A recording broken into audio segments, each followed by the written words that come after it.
বন্ধুরা, আজকে আমি মশলা ধোসা কিভাবে বানাই এবং ওই মশলা ধোসার ব্যাটার দিয়ে একটা স্টিম বয়েলড জলখাবার তৈরি করে আমি আপনাদের সঙ্গে শেয়ার করছি। আপনারা ভিডিওটি শেষ পর্যন্ত সঙ্গে অবশ্যই থাকবেন। তো দেখুন এই স্টিম বয়েলড নাস্তাটা কত সুন্দর তৈরি হয়েছে। তো আসুন ভিডিওটি শুরু করা যাক।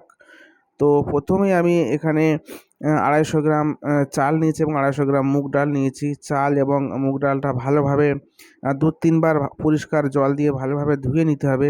এর যে গায়ের যে ধুলো ময়লাগুলো আছে সেগুলো যাতে পরিষ্কার হয়ে যায়। তো আমি এখানে 3 বার আমি চাল এবং ডালটাকে একসঙ্গে ধুয়ে নিয়েছি। তো দেখুন আর এটাকে আমি 4 ঘন্টা আমি ভিজিয়ে রেখেছিলাম। যদি আপনারা সকালে নাস্তাটি তৈরি করতে চান তো আপনারা অবশ্যই আগের দিনে রাত্রে এটাকে ভিজিয়ে রাখবেন। তো আমি এখানে জলটাকে আমি ঝরিয়ে নিয়েছি। আর দেখুন আমি হাফ এখানে চাল এবং ডাল একটা মিক্সার গ্রাইন্ডারে দিয়ে দিয়েছি এবং 100 টক দই আমি এর সঙ্গে দিয়ে দিয়েছি। তো এটাকে আমি একদম পুরো মিহি একটা গ্রাইন্ড করে নেব।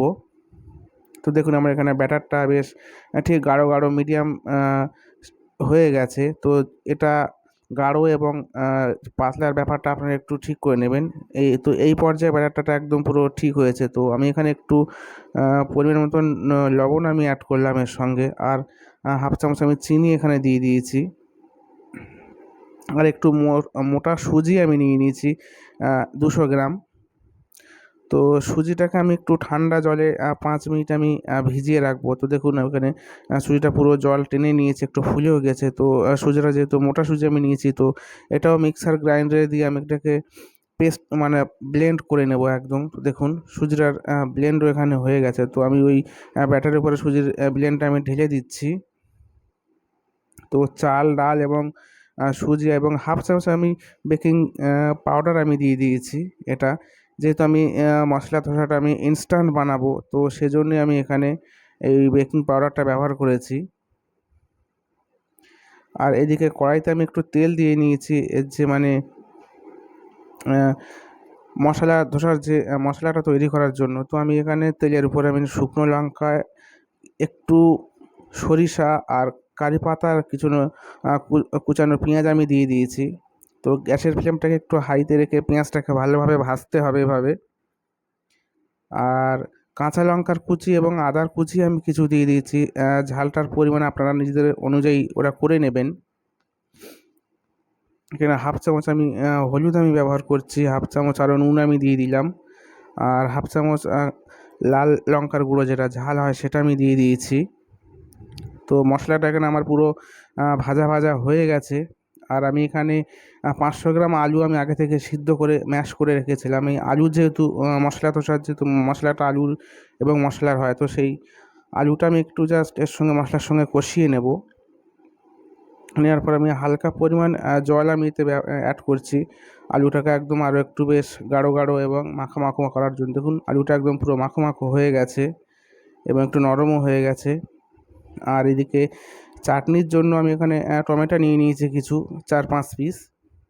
তো তেল কড়াইতে দিয়ে গরম হয়ে গেলে কিছু শুকনো লঙ্কা দিয়ে দিয়েছি এবং লাল সরষের কুচি আমি দিয়ে দিচ্ছি। আর রোস্টেড ছোলা আমি একটু দিয়ে দিয়েছি 50 গ্রাম মতো।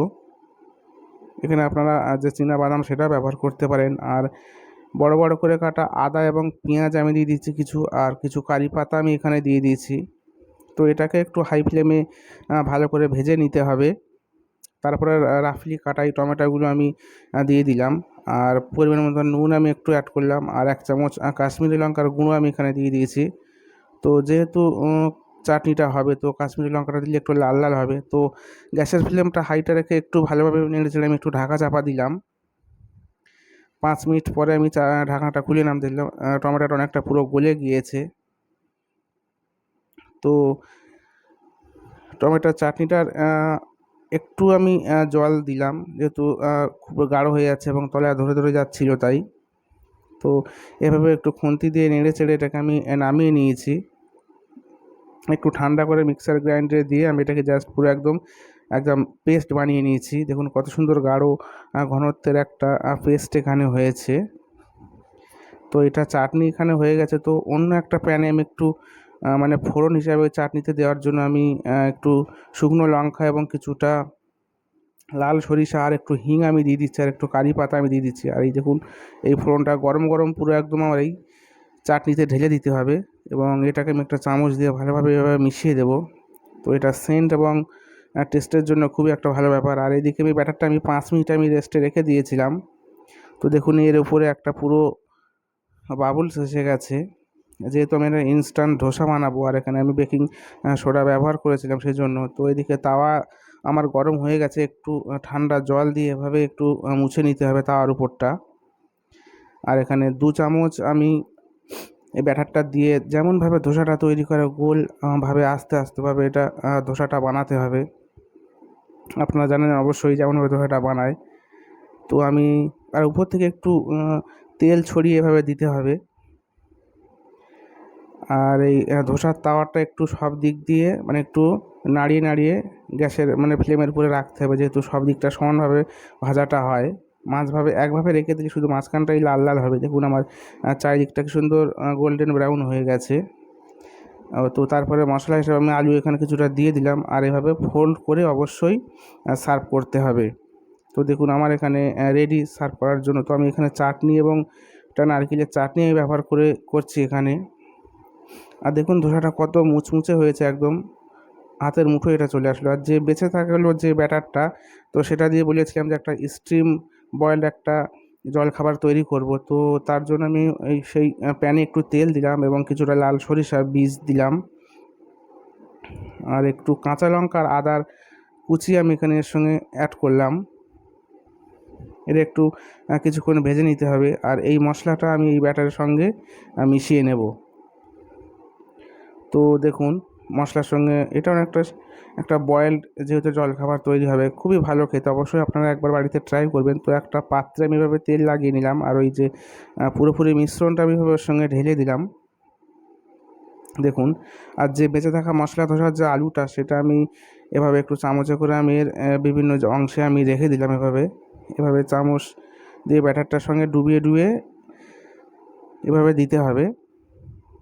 আর উপর থেকে একটু আমি লঙ্কার গুঁড়ো আমি উপর থেকে ছড়িয়ে দিলাম। আর একটা এটাকে স্টিম করার জন্য আমি কড়াইতে জল আগে থেকে বসিয়ে রেখেছিলাম। তো এভাবে একটা ছাঁকনির উপরে বসিয়ে দিয়ে ঢাকনা চাপা দিতে হবে। এটা প্রায় 20 মিনিট অবধি রাখতে হবে। তো দেখুন 20 মিনিট পরে কত সুন্দর এটাকে ফুলে গিয়েছে কেকের মতন। তো একটা টুথপিক দিয়ে আমি এভাবে একটু ট্রাই করে দেখলাম যে হয়েছে কিনা। তো এটা পুরোপুরি হয়ে গেছে, গায়ে যেহেতু লাগেনি টুথপিকের। তো এটাকে ঠান্ডা করে ছুরি দিয়ে এভাবে চারিদিকটাকে ভালোভাবে কেটে নিতে হবে আর হাতের সাহায্যে এভাবে আপনারা উল্টে এভাবে এটাকে বের করে নিতে হবে কেক মোল থেকে। তো পিসটা আপনারা আপনাদের সাইজ অনুযায়ী কাটতে পারেন, বরফি সাইজেও কাটতে পারেন বা চারকোনা সাইজেও কাটতে পারেন, কোনো অসুবিধা নেই। যেভাবেই কাটুন খেতে খুবই সুন্দর। আপনারা অবশ্যই বাড়িতে একবার ট্রাই করবেন। এটা দেখতেও যত সুন্দর দেখতে এবং খেতেও তত সুন্দর। অবশ্যই একবার বাড়িতে ট্রাই করবেন। আর আমার ভিডিও ভালো লাগলে অবশ্যই ভিডিওটিতে একটি লাইক করবেন এবং অন্যকে শেয়ার করবেন আর চ্যানেলটিকে সাবস্ক্রাইব করে পাশে থাকবেন। অসংখ্য ধন্যবাদ।